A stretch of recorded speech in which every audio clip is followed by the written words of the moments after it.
Hello friend, जोहार exam faster में आपका स्वागत करता हूं। मैं बलराम कुमार। देखिए, आज की जो टॉपिक है पॉलिटिक ही जुड़ा हुआ टॉपिक है। ये जो टॉपिक में हम लोग देख रहे हैं पॉलिटी में, जो विधायिका, जो आप जानते हैं कि लोकतंत्र के तीन स्तंभ होते हैं, जैसे विधायिका है, कार्यपालिका है, न्यायपालिका है। तो आज हम लोग चर्चा करेंगे विभिन्न विधायकों को, ठीक है ना। विधायिका जो है हमारे यहाँ केंद्र की भी विधायिका है, राज्यों की भी विधायिका है। तो केंद्र की विधायिका जैसे राज्यसभा लोकसभा दो सदन होते हैं, वैसे ही आप देखेंगे राज्यों में भी आप देखेंगे विधान परिषद और विधानसभा होती है। तो उसी पे हम लोग आजकल टॉपिक देखेंगे उस पर कि विधानसभा को संविधान में कौन से आर्टिकल्स में रखा गया, उसका कार्यकाल क्या है, उनमें जो मेंबर्स बनते हैं उन मेंबर की जो क्या योग्यता है, उनमें कौन से पद होते हैं ना, सभापति होते हैं, उपसभापति होते हैं, अध्यक्ष भी होते हैं, उपाध्यक्ष भी होते हैं। तो इस तरह हम लोग आज की क्लास में देखेंगे विभिन्न जो है आपको, जैसे एमएलए है, एमएलसी है, एमपी है, मेंबर ऑफ पार्लियामेंट। तो संसद के भी सदस्यों को देखेंगे और विधानमंडल के भी सदस्यों को देखेंगे बारी बारी से, ठीक है। तो सबसे पहले देखिए, आप लोगों ने यहाँ लिखा है संसद, लिखा ये राज्य विधानमंडल लिखा है। तो थोड़ा सा मैं बता दूं, संसद हमारा है ये केंद्र में होता है, ध्यान रखिएगा, केंद्र का पार्ट है, और ये राज्य तो राज्य लिखा ही है, तो ये राज्य का पार्ट है, ठीक है। तो सबसे पहले हम लोग संसद के जो केंद्रीय जो विधायिका है, केंद्रीय विधायिका, देखिए सबसे पहले समझ, लोकतंत्र के जो तीन स्तंभ होते हैं, सबसे पहला नाम आता है विधायिका। विधायिका काम क्या करती है? कानून बनाती है। दूसरी होती है कार्यपालिका। कार्यपालिका क्या आती है? कानून का इंप्लीमेंट करती है, क्रियान्वयन करती है। वैसे न्यायपालिका क्या करती है? कानूनों को देखरेख करती है, मौलिक अधिकार का संरक्षक होती है ना। जो हमारे जो देश के लोग हैं उनके अधिकारों का संरक्षक जो है, मौलिक अधिकार को संरक्षक न्यायपालिका है, सुप्रीम कोर्ट, हाई कोर्ट, है ना। तो इस तरह हम लोग देखेंगे सबसे पहले कि जो केंद्रीय विधायिका के दो अंग हैं, ठीक है। सबसे बड़ा अंग राज्यसभा, एक स्थायी सदन, एक लोकसभा है अस्थायी सदन। यानी कि लोकसभा भंग होती है, 5 साल इनका कार्यकाल है, 5 साल से पहले भी भंग होती है, लेकिन राज्यसभा कभी भंग नहीं होती है, ठीक है। तो सबसे पहले देखिए, हम लोग कुछ इधर पॉइंट लिखा है, एक गठन है, चुनाव है, कार्यकाल है, योग्यता है, अयोग्यता है, सदस्यता समाप्ति है, अब पदाधिकारी, इन सब का कॉलम हम लोग बारी बारी से देखेंगे समझेंगे उसको ध्यान से, केयरफुली इन चीज़ों को देखिए। एक जगह में एक बड़े ह्यूज टॉपिक को आपके सामने रख दिया हूँ कि राज्य और केंद्र की तुलना हम लोग देखेंगे, कैसे कैसे क्या होता है, सारी चीज़ें समझ में आएगी। तो सबसे पहले देखिए राज्यसभा। राज्यसभा तो है ही, ठीक है, स्टेट असेंबली इन इंग्लिश बोलते हैं, ठीक है। तो सबसे पहले उसका जो गठन है, संविधान में कौन से अनुच्छेद में है? तो आर्टिकल 80 में उसको रखा गया है राज्यसभा को, ठीक है। तो राज्यसभा में आर्टिकल 80 तो कहती है, लेकिन इसके सदस्य कितने होते हैं? ध्यान रखिएगा, इसके जो संविधान ने डिसाइड किया है कि अधिकतम जो मेंबर होंगे इसके 250 मेंबर होंगे, 250, कितने? 250। देखिए वर्तमान में सदस्य इसके क्या है? 245 है। इन 250 मेंबर्स में से आप देखेंगे कि 238 जो है ये निर्वाचित होंगे, निर्वाचन। और आपको मालूम है राज्यसभा 12 सदस्यों का साहित्य है, कला है, शिक्षा है ना, विज्ञान है, इन क्षेत्रों से जो राष्ट्रपति महोदय इन 12 सदस्यों का मनोनयन करते हैं, ठीक है। तो 238 अब 12 ये, ठीक है। लेकिन वर्तमान में देखेंगे तो 245 मेंबर ही है राज्यसभा में, ठीक है, जिसमें निर्वाचित 233 और मनोनीत 12, ठीक है ना। इस तरह से राज्यसभा की कैटेगरी बटी हुई है। ध्यान रखिएगा कि कैसे बोल रही है कि अधिकतम सदस्य जो होंगे 250 होंगे, लेकिन वर्तमान में प्रेजेंट में 2021 में ये देखेंगे कितने मेंबर्स, हाउ मेनी मेंबर्स, तो ये देखेंगे हम लोग लगभग आपको 245 मेंबर है, जिसमें 233 आप जो है निर्वाचित है, जिनका निर्वाचन करती है विधानसभा से वोटिंग होकर के, और बाकी जो मनोनीत है 12, जो राष्ट्रपति महोदय 12 सदस्यों का विज्ञान से, कला से, साहित्य से, है ना, समाज सेवा क्षेत्र से उनका मनोनयन करते हैं, ठीक है। अब देखेंगे यही गठन को हम लोग देखेंगे लोकसभा में देखेंगे, तो यहाँ आर्टिकल 80 में रखा गया, तो यहाँ आर्टिकल कितना है? 81 में लोकसभा को रखा गया, ठीक है। इसमें अधिकतम मेंबर 552 होने चाहिए, लेकिन है नहीं वर्तमान में कितने हैं? तो वर्तमान में ये डिवीजन है, हमारे यहाँ जानते हैं जो व्यवस्था है, राज्य भी है, केंद्र शासित प्रदेश भी है। तो राज्यों से इसमें 530 मेंबर होने चाहिए, और केंद्र से यूटी के, देखिए मैंने यूटी लिखा है, यूटी का मतलब होता है यूनियन टेरिटरी, केंद्र शासित प्रदेश, जहां केंद्र का सीधा शासन है। वर्तमान में 8 राज्य जो है केंद्र शासित है, दिल्ली है, पुडुचेरी है, चंडीगढ़ है ना, दमन द्वीप है, दादरा नगर हवेली तो कंबाइंड कर दिया गया। फिर आप देखेंगे लक्षद्वीप है, अंडमान निकोबार है। तो इस तरह 8 जो है यूटी है, तो वहां से 20 मेंबरों को रखा गया, ध्यान रखिएगा। अब 530 क्या बताया हमने, यानी ये, और 2 आंग्ल भारतीय होते थे पहले, ठीक है, ये इनका स्ट्रक्चर था। लेकिन अब आंग्ल भारतीय को 104 जो संविधान संशोधन है, आंग्ल भारतीय का जो रिजर्वेशन होता था उनको सदन में समाप्त कर दिया। विधानसभा में 1 मेंबर होते थे और लोकसभा में 2 मेंबर, इन 3 मेंबरों को यहाँ से सदस्यता समाप्त कर दी गई। तो 2 मेंबर लोकसभा में होते थे, 104 अमेंडमेंट में, 104 अमेंडमेंट में इनको समाप्त कर दिए गए। तो अब मोटामोटी ये 550 ही मेंबर होंगे है ना, 2 उनको हटा दिया। तो वर्तमान में देखेंगे तो वर्तमान में कितने हैं, वर्तमान में 543 मेंबर है, 543। जो वर्तमान की जो लोकसभा में जो सीटें कितने मेंबर्स हैं वर्तमान में, 543, जिसमें राज्यों से है 524। ध्यान रखिएगा, यहाँ टोटल देखिए 552 में 543, 9 मेंबर का भी वोटिंग नहीं होती है। राज्यों से यहाँ 530 होने चाहिए, लेकिन कितने हैं 524। यूटी से कितने 20 होने चाहिए, तो है कितने 19 मेंबर। ठीक है, तो ये सदस्य हमारे हैं, ठीक है ना, 524 प्लस 19 543। तो इस तरह से ये यूटी से हमारा देखा है हमने। अब अगर देखेंगे, सबसे पहले हम लोग संसद की ही बात कर रहे हैं, राज्य विधानसभा की हम लोग बात करेंगे नेक्स्ट में, देखेंगे कंपैरिजन भी करेंगे कैसे कैसे क्या है। तो ये हो गया हमारा गठन। ठीक है, अब आता है चुनाव। आप जानते हैं राज्यसभा का जो चुनाव होता है इनडायरेक्टली होता है, अप्रत्यक्ष वोटिंग होती है। उसमें जो है मेंबर जो अप्रत्यक्ष वोटिंग उसको कहते हैं, प्रत्यक्ष वोटिंग उसे कहा गया जिसमें पब्लिक डायरेक्ट वोटिंग करती है, और अप्रत्यक्ष वोटिंग उसे कहते हैं जिसमें पब्लिक ने पहले कोई कैंडिडेट चुना, चाहे एमएलए हो या एमपी हो, किसी को चुना, फिर वो जाके वोटिंग कर रहे हैं, उसको बोला जाता है अप्रत्यक्ष। ठीक है, जैसे कि पब्लिक अगर डायरेक्ट वोट करती है तो ये हुआ अप्रत्यक्ष वोटिंग, डायरेक्ट वोटिंग। लेकिन पब्लिक ने पहले एमएलए बनाया या एमपी बनाया और ये जाके फिर वोटिंग कर रही है, तो इसको बोलते हैं इनडायरेक्टली, अप्रत्यक्ष वोटिंग करना। ठीक है, तो चुनाव जो होती है, राज्यसभा का जो चुनाव होता है अप्रत्यक्ष मतदान होता है। एकल हस्तांतरण पद्धति को उसी होती थी, सिंगल ट्रांसफर वोटिंग। उसको मैं फिर नेक्स्ट आगे की क्लास में समझाऊंगा कि सिंगल ट्रांसफर वोटिंग कैसे होती है, मैं बताऊंगा नेक्स्ट वीडियो में आपको। तो एकल हस्तांतरण पद्धति होती है और एक अनुपातिक पद्धति से इनका वोटिंग होता है। जैसे राष्ट्रपति के चुनाव भी देख रहे हैं, विधान परिषद के भी चुनाव देख रहे हैं, राज्यसभा का भी चुनाव देख रहे हैं, फिर उपराष्ट्रपति का भी चुनाव, ये सभी एकल ट्रांसफर वोटिंग सिस्टम अनुपातिक प्रतिनिधित्व प्रणाली से होती है। ठीक है, और इसमें आप देखेंगे मनोनीत मेंबर भी होते हैं। मैंने पहले ही चर्चा किया, 12 सदस्यों का मनोनयन करती है कौन, राष्ट्रपति महोदय राज्यसभा में, जो साहित्य कला विज्ञान समाज सेवा क्षेत्र से। ठीक है, तो ये 12 सदस्यों का मनोनयन होता है। तो ये हमारी वोटिंग सिस्टम है इसकी, राज्यसभा की। लोकसभा में क्या होता है, लोकसभा देखिए प्रत्यक्ष चुनाव होता है। प्रत्यक्ष चुनाव यानी कि डायरेक्ट वोटिंग होती है, जिसमें पब्लिक डायरेक्ट वोटिंग करती है लोकसभा में, है ना। जैसे वैसे ही डायरेक्ट वोटिंग आप देखेंगे, आगे हम लोग पढ़ेंगे विधानसभा के चुनाव में भी डायरेक्ट वोटिंग होती है। तो वैसे यहाँ भी आपको देखेंगे डायरेक्ट ही वोटिंग होती है, प्रत्यक्ष चुनाव होती है। ठीक है, इसमें होता है कि जिस कैंडिडेट को सबसे ज़्यादा वोट मिलेंगे, मान लीजिएगा कि प्रत्यक्ष चुनाव में क्या है कि ABCD करके 4 मेंबर खड़े हैं किसी एक सीट के लिए। मान लीजिए 100 सीट ही है, 100 सीट को हम लोग लेकर मान के चल रहे हैं। A को मिला आपको 40, B को मिला 30, C को मिला मान लीजिए कि 4 3 7 20 90 और इनको मिला 10। ABCD 4 कैंडिडेट, चारों को वोटिंग मिल गई। ठीक है, अब देखें सर्वाधिक वोटिंग किसको मिले, तो सर्वाधिक वोटिंग अब देख रहे हैं A को मिली है, तो ये हमारा कैंडिडेट MP बन गया, यानी कि ये विजेता घोषित हो जाएगा। यही इसका एक तरीका है कि इसमें सबसे ज़्यादा फर्स्ट एंड पास्ट वोटिंग होती है, सबसे ज़्यादा वोट जिनको मिला वही कैंडिडेट विजेता घोषित होता है। तो यही है प्रत्यक्ष चुनाव। ठीक है, अब देखेंगे कि राज्यसभा के सदस्यों का कार्यकाल कैसा होता है, कार्यकाल कितने वर्षों का आता है। तो एक ध्यान रखिएगा कि राज्यसभा के सदस्यों का कार्यकाल 6 वर्षों का होता है, और मैंने पहले ही बताया ये स्थायी सदन है, कभी भंग नहीं होती लोकसभा की तुलना में। क्योंकि लोकसभा में देखेंगे राष्ट्रपति महोदय चुनाव से पहले यानी 5 साल कार्यकाल से पहले भी उसको विघटन कर देगी, लेकिन राज्यसभा कभी विघटित नहीं होती है।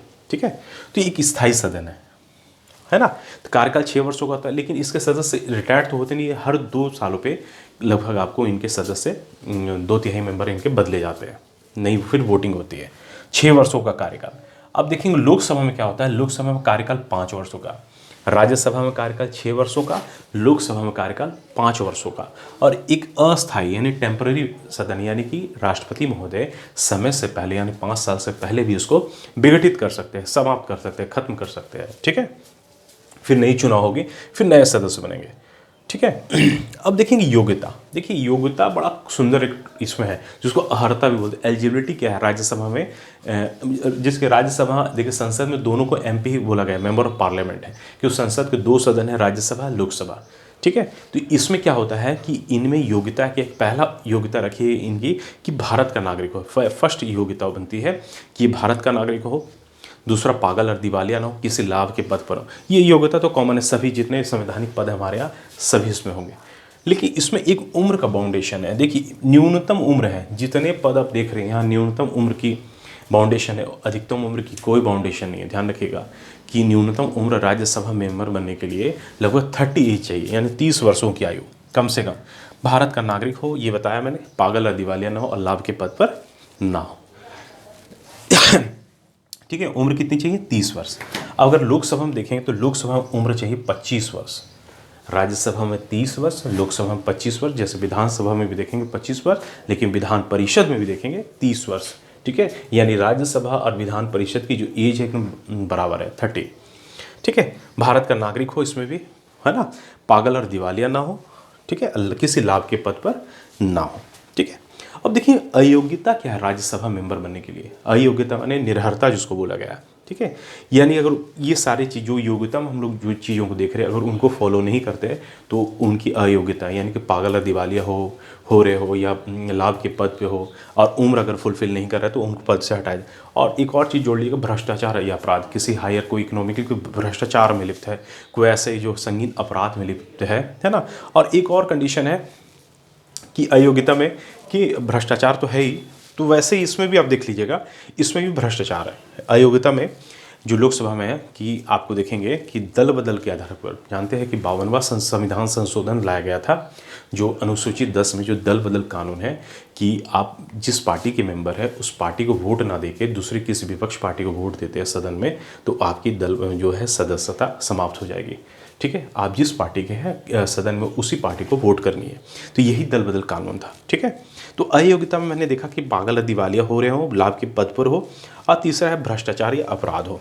ठीक है, अब यहीं पर अयोग्यता देखेंगे लोकसभा के दल बदल के आधार पर, भ्रष्ट आचरण हो या 2 वर्ष से अधिक, 2 वर्ष या 2 वर्ष से अधिक का कोई संगीन अपराध की सजा उनको मिली है, तो उनकी पद ऑटोमेटिक समाप्त हो जाती है। ठीक है, अब देखेंगे सदस्यता समाप्ति कैसे होती है। अयोग्यता हमने देख लिया। देखिए, सदस्यता समाप्ति का कई सारा कंडीशन। एक तो है कंडीशन कि आप स्वयं इस्तीफा दे दें, है ना, या आप खुद त्यागपत्र, जैसे कि राज्यसभा के हैं तो आप अपना खुद त्यागपत्र दे दें। देखिए, राज्यसभा के जो अध्यक्ष होते हैं, राज्यसभा में जो होते हैं, ये चाहे स्वयं अध्यक्ष को या उपसभापति को इंडिकेट करते हुए, संबोधित करते हुए आप अपना त्यागपत्र दे सकते हैं। ठीक है, तो सबसे पहला है कि स्वयं का त्यागपत्र, सदस्यता समाप्ति में स्वयं द्वारा त्यागपत्र, या आप जानते हैं कि सदन में 60 दिनों तक, 60 डेज तक अगर आप अनुपस्थिति रहते हैं सभी सेशन में, तो आपकी सदस्यता ऑटोमेटिक समाप्त हुई। कम से कम 60 दिनों तक आप अगर उसके कारण नहीं बता पाते तो 60 दिन तो लगातार आप एब्सेंट रहते हैं,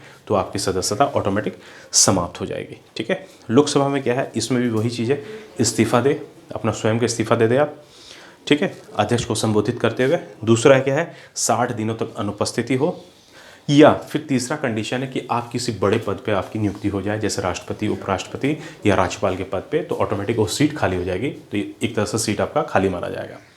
ठीक है, अब देखिए पदाधिकारी। पदाधिकारी का मतलब होता है कि पूरे राज्यसभा को हैंडल करने के लिए, लोकसभा को हैंडल करने के लिए एक मॉनिटर बनाया गया है। जैसे क्लास में मॉनिटर होता है क्लास को हैंडल करने के लिए, तो वैसे सदन को हैंडल करने के लिए एक, समझिए कि एक, जैसे कि राज्यसभा में सभापति और उपसभापति का पद होता है। ठीक है, वैसे लोकसभा में अध्यक्ष या उपाध्यक्ष, जिसको स्पीकर बोलते हैं। तो सबसे पहले राज्यसभा में सभापति को देखेंगे। सभापति क्या होता है, आप जानते हैं भारत का जो उपराष्ट्रपति होता है वही राज्यसभा का सभापति होता है, एक्स ऑफिसियो, है ना, जिसको पदेन सदस्य अध्यक्ष बोला गया है। तो सभापति होते हैं जो सदन का, ध्यान रखिएगा, राज्यसभा में जो सदस्य सभापति होते हैं वो सदन का सदस्य नहीं होता, यानी कि उपराष्ट्रपति। लेकिन जो उपसभापति होते हैं वो आपस में ही किसी एक कैंडिडेट को वोटिंग करके उपसभापति का पद दिया जाता है। लेकिन लोकसभा में देखेंगे क्या है, लोकसभा में अध्यक्ष भी उसी सदन का सदस्य होता है और उपाध्यक्ष भी उसी सदन के सदस्य होते हैं। ठीक है, तो सदस्य में जैसे लोकसभा स्पीकर है, जैसा अभी ओम बिरला है, तो उसी सदन, आप जानते हैं कि उसी सदन यानी कोटा जो है संसदीय क्षेत्र से आपको MP है, मेंबर ऑफ पार्लियामेंट, और उपाध्यक्ष भी उसी सदन के। जब कभी इस्तीफा देना हो तो अध्यक्ष उपाध्यक्ष को, उपाध्यक्ष अध्यक्ष को संबोधित करके अपना इस्तीफा देते हैं। और एक स्पेशल किसी समय मान लीजिए कि दोनों अध्यक्ष उपाध्यक्ष मौजूद नहीं है सदन में, तो जो सीनियर मेंबर होते हैं सदन की कार्यवाही को चलाने के लिए, उसी में से किसी एक सीनियर मेंबर को तत्कालीन एक टेम्पोररी अध्यक्ष बनाकर सदन की कार्रवाई को किया जा सकता है। ठीक है, तो इस तरह हमने देखा कि राज्यसभा, लोकसभा, उसके गठन को देखा, उसके चुनाव को देखा, उसके कार्यकाल को देखा, उसकी योग्यता को देखा, उसकी अयोग्यता को देखा, उसकी सदस्यता समाप्ति को देखा और उसके पदाधिकारी, विभिन्न पदाधिकारी, सभापति, उपसभापति राज्यसभा में और लोकसभा में अध्यक्ष और उपाध्यक्ष को देखा।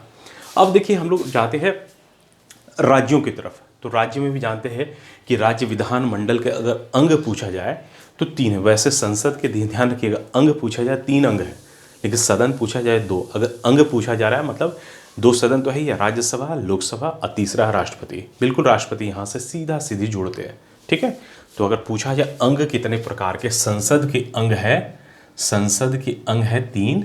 एक है राज्यसभा, दूसरी लोकसभा और तीसरा हमारा प्रेसिडेंट। ठीक है, वैसे राज्य विधानमंडल के अंग पूछा जाए तो यहाँ भी 3 प्रकार के होते हैं, है ना। सबसे पहले आप देखेंगे आपको विधान परिषद, विधानसभा और ये गवर्नर यानी कि राज्यपाल।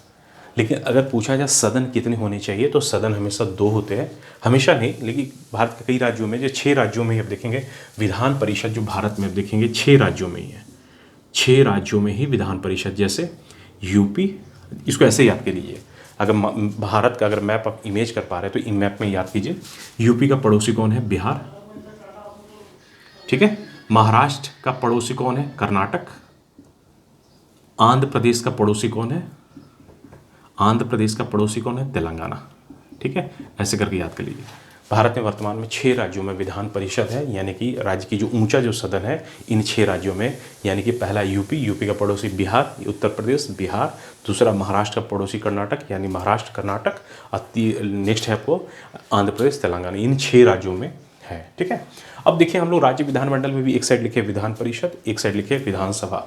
ठीक है, तो मैंने बताया राज्य विधानमंडल के 3 अंग होते हैं, एक विधान परिषद, एक विधानसभा और एक गवर्नर। सबसे पहले देखेंगे इसका गठन देखेंगे। देखिए इस कॉलम को यहाँ से मैच कीजिए, इसका गठन देखेंगे तो गठन हमारे यहाँ आर्टिकल 171 में रखा गया है विधान परिषद को।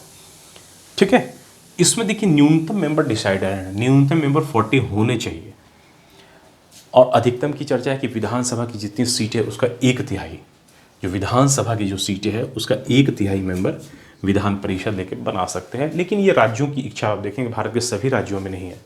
अगर 1/3 मेंबर का डिमांड करती है संसद तो संसद वहाँ बना भी सकती है, समाप्त भी कर सकती है। ठीक है, इसके अधिकतम 1/3, लेकिन 1/6 सदस्य आप देखेंगे राज्यपाल द्वारा मनोनीत होते हैं। राज्यसभा में 12 सदस्यों को राष्ट्रपति मनोनीत कर रहे हैं और यहाँ 1/6 सदस्यों को राज्यपाल मनोनीत करते हैं।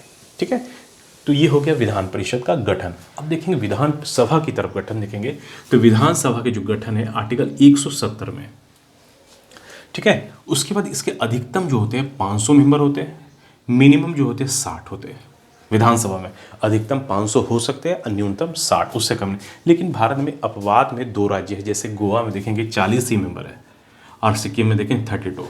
तो ये स्पेशल श्रेणी वाले राज्य है, उनको ऐसा रखा गया है। ठीक है, तो ये हो गया विधान परिषद का गठन और विधानसभा का गठन।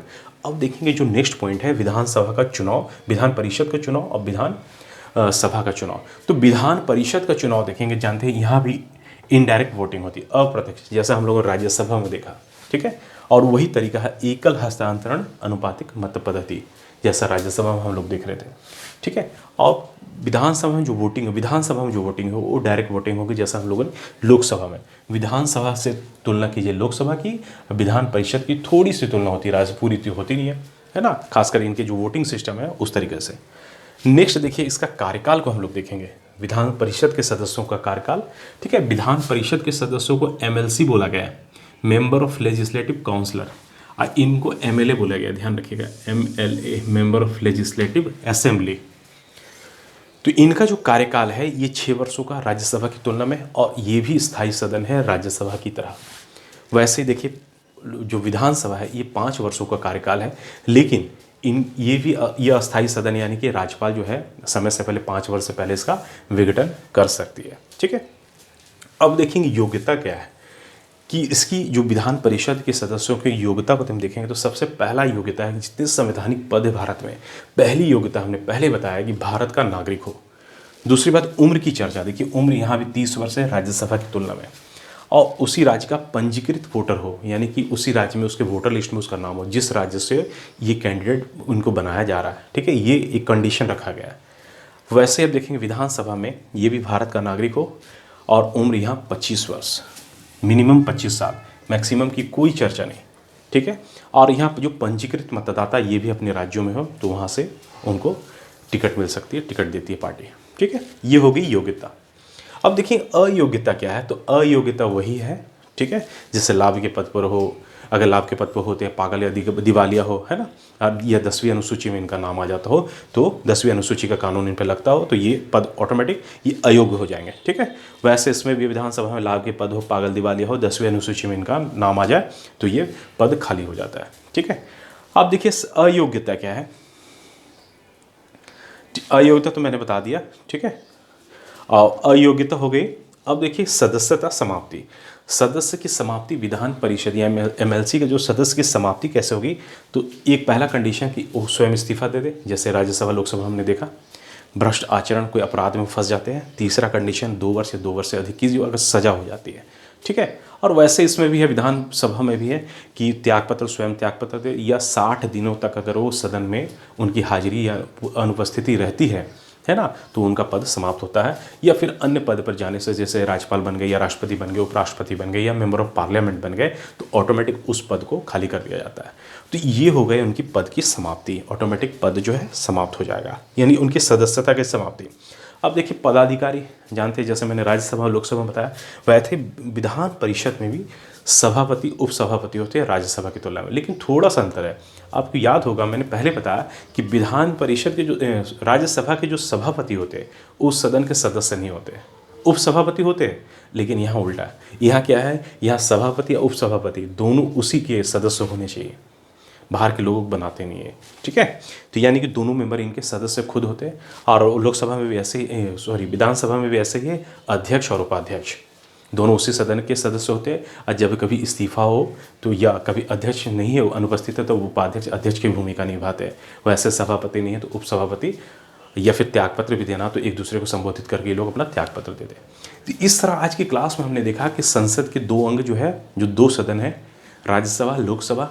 अब विधान परिषद के जो दो सदन होने चाहिए, एक है विधान परिषद और विधानसभा। ठीक है, राज्य विधानमंडल के, इसी आधार पर ये दोनों कानून बनाती है, केंद्र में ये दोनों मिलकर कानून बनाती है, दोनों डिस्कस करती है, और लास्ट में प्रेसिडेंट के पास जाता है, सिग्नेचर होता है। वैसे राज्यों में भी देखेंगे कि ये दोनों मिलकर कानून बनाती है, फिर जाके लास्ट में अंतिम रूप से गवर्नर के पास जाता है, गवर्नर फिर सिग्नेचर करते हैं, उस आधार पर फिर बिल को, कानून को लागू कर दिया जाता है। तो आज की क्लास में हमने देखा जो संसद है, केंद्र का जो संसद, उनके 2 सदनों की चर्चा देखी कि उसका स्ट्रक्चर क्या है, उसकी योग्यता अयोग्यता उनके सदस्यों की। वैसे राज्य विधानमंडल को भी हम लोगों ने देखा, उनके 2 सदन है, विधान परिषद विधानसभा, उनके सदस्यों की योग्यता कार्यकाल है, सारी चीज़ें आर्टिकल्स में रखा गया है, कितने सदस्य होने चाहिए, कितने सदस्य है। ठीक है, तो नेक्स्ट क्लास में हम फिर नेक्स्ट वीडियो में मिलेंगे नेक्स्ट नए टॉपिक के साथ। तो इसको आप लोग बार बार इसको रिवाइज कीजिए, समझने की कोशिश कीजिए, इसको नोट कर लीजिए, बार बार इसको रिवाइज कीजिए, चीज़ें और क्लियर हो जाएगी। ठीक है, तो थैंक यू, मैं अपनी क्लास को यहीं विराम देता हूँ। थैंक यू, धन्यवाद।